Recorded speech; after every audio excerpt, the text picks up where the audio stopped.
Harga komoditas minyak sawit mentah crude palm oil (CPO) Malaysia ambles hampir 10% pada perdagangan Rabu, tanggal 22 Juni tahun 2022, dan menjadi penurunan terbesar sejak tanggal 23 Desember tahun 2021.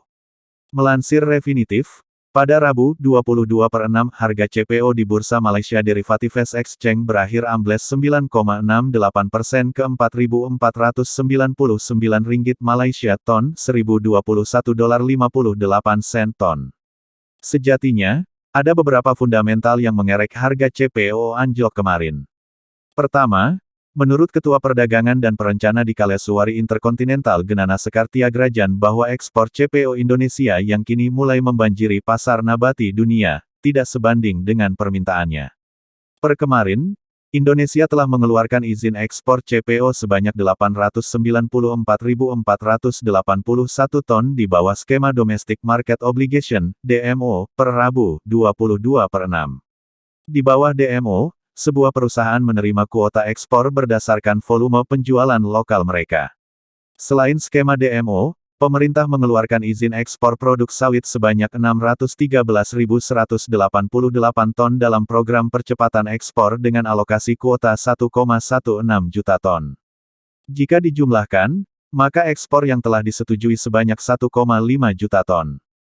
Ketika suplai CPO Indonesia tengah memenuhi pasokan di pasar nabati dunia, demand terhadap CPO malah berpotensi turun.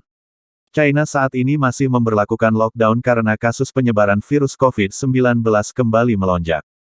Hal tersebut meningkatkan potensi penurunan permintaan terhadap CPO karena aktivitas dibatasi.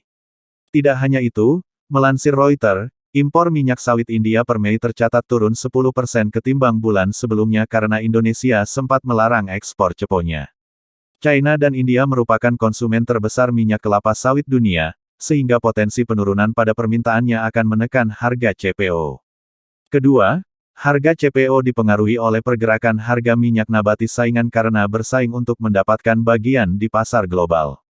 Pada Rabu, 22/6, harga minyak kedelai di Chicago Board of Trade berakhir turun 3,8% karena perakiraan cuaca yang lebih dingin di akhir Juni dan awal Juli, sehingga biji kedelai dapat ditanam lebih banyak.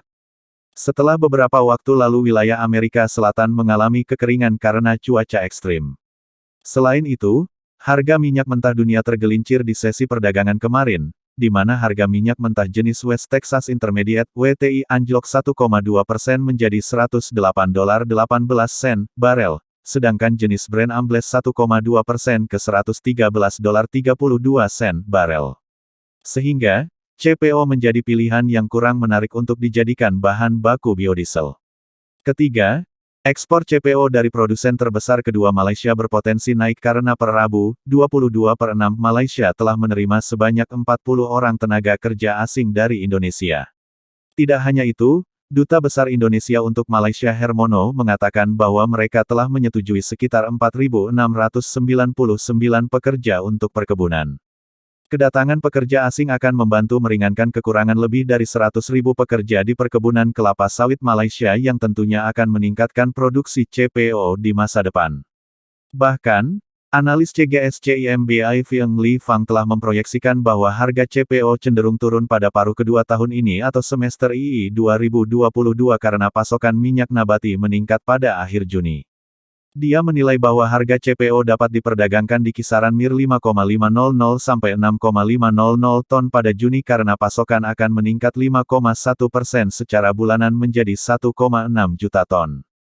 Sedangkan perkiraan untuk tahun 2022 dan 2023 masing-masing berada di Rp5.600 Malaysia ton dan Rp3.800 Malaysia ton.